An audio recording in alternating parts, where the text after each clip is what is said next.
That same day, Brian, Cyan, and Alice went out to the Academy's garden for a walk. While they were walking calmly, she thought that he had changed quite a bit. She approached him, put her hand on his forehead to measure his height, and with a surprised look, came to the conclusion that now even he was the same height as her and soon he would be even taller than her. Cyan, who was walking next to her, simply started looking at her and remained silent. Cyan closed his eyes and with a pleasant smile, told her that maybe it was she who had shrunk and not him who had grown. Just before he could finish the sentence, Alice grabbed Cyan by the cheek and with a forced smile asked him to stop talking. Today was a beautiful day like any other. The sky was clear and the sun was shining in all its splendor. While Alice was walking beside him, she grabbed her elbow with her hand, slightly turned her head back, closed her eyes and began to smile with joy. Today was July 2nd of the year 988. Cyan remembered this day in his past life as well because it had been the last day he had seen his dear sister Alice alive. While both were walking, she asked him if he was not going to return home, adding that it was already summer vacation. Cyan began to look at her with a sincere gaze, and with a smile explained that no one else except her was going to welcome him there. Upon hearing this, she couldn't help but feel somewhat surprised and confused at the same time. With a puzzled look, she asked him what he meant by nobody. She also asked if this was the reason he hadn't returned home in 2 years. Cyan began to look down at the ground and started to imagine that bastard Ashel. There was more than one reason why he hadn't returned home, and one of them was that Ashel was there. He began to imagine the wife and the Duke. He could not return home since the Duke's wife was trying to kill him at every opportunity she had, and his father turned a blind eye and did nothing about it. Cyan began to remember his home. For him, returning to that place would be an act of suicide. He planned not to return until he graduated. Upon imagining this, Cyan began to look at the ground with a sad expression and remained silently thinking. Alice asked him if he was a good friend of Krantz. While he was looking at the ground, he responded to her that it could never be possible. Upon hearing this, Alice couldn't help but remain in shock and open-mouthed at the same time. With a surprised look, she asked him what he meant by that. Cyan raised his head, started staring at her in the eyes, and reminded her that she herself knew very well how Krantz had treated him. He revealed to her that he had even tried to kill him once. Upon hearing this, Alice's expression changed drastically. She couldn't help but be paralyzed. She couldn't believe what her ears had just heard.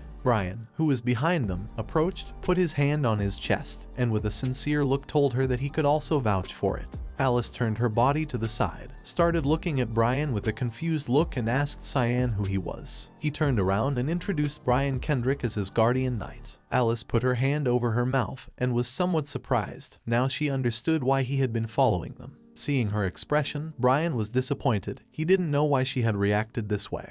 While the clouds were passing through the sky and time was advancing, Cyan began to explain to Alice everything that had happened. She put her hand under her chin, and while she was looking at the ground, she explained to Cyan that she had been in Fruina, completely unaware of all of it. Cyan, who had his arms crossed, asked her not to worry since it wasn't her fault. According to him, the bad ones were the Duke's wife and Krantz. Brian, who was next to them, simply stayed listening in silence without interrupting. Upon hearing this, Alice's expression changed drastically.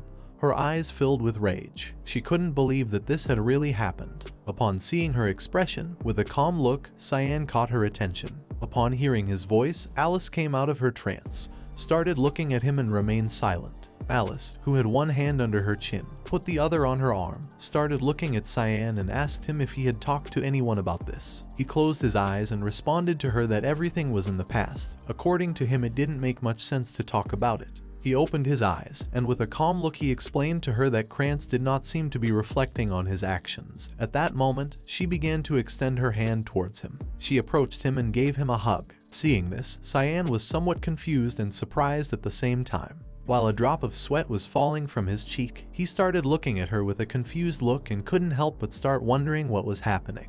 While she was giving Cyan a hug, her eyes filled with tears and sadness. She told him that he didn't need to keep it to himself since sometimes he could count on her. From now on, she decided to take care of protecting him. With a lost look, he started looking at the ground and remained silent. Upon hearing her words, Brian, who was behind them, began to cry, closed his eyes, and started wiping the tear with his hand. Alice put both hands on his shoulders, stopped hugging him, moved away a bit, and even though she would like to stay with him longer, she had to go somewhere. She asked him to take care of himself while she was not here. Cyan began to look at her with a surprised look and remained silent. In all his family, she was the only person he could trust. Several seconds later, Brian stopped crying, started looking forward and seeing what was happening. He couldn't help but be in shock. Alice approached him, closed her eyes and with a pleasant smile, gave him a hug and asked him to take good care of little Cyan. Brian got somewhat nervous, started looking at her, and while he was beginning to blush, he asked what she was doing. When looking ahead, he saw Cyan. While his eyes were shining, he started staring at Brian with a murderous look and made the gesture of cutting his throat, warning him that if he did anything with his sister, he was dead. Seeing this, Brian started sweating like crazy and thought that he hadn't done anything. That same day, several hours later, the sun began to set and it started to get dark. Alice's carriage arrived. She approached the academy's exit and started to say goodbye to them using her hand. Brian bowed his head to her as a form of respect and wished her a good trip. Cyan, who was standing next to him, started to say goodbye to her with his hand. With a pleasant smile, he began to recall her expression. It had been a while since he had seen his sister so angry. Several years ago, on a night like any other at the Vert mansion, Cyan was sparring.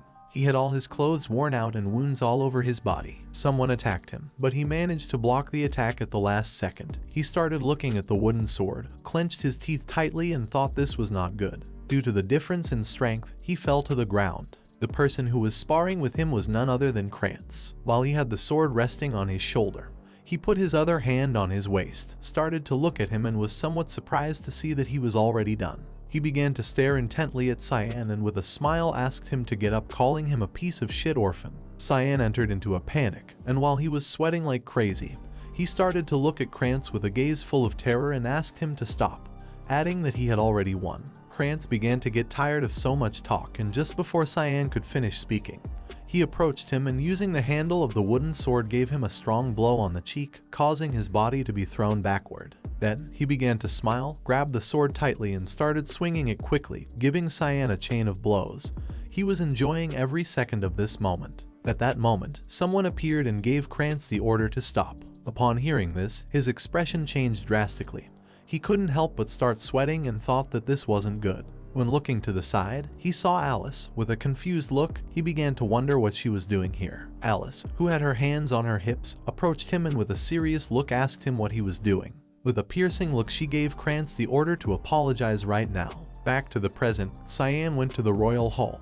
He sat on the sofa, and while he had one hand resting on his knee, he rested the other on the arm of the sofa and rested his head on his fist. He closed his eyes and with a smile began to remember the past.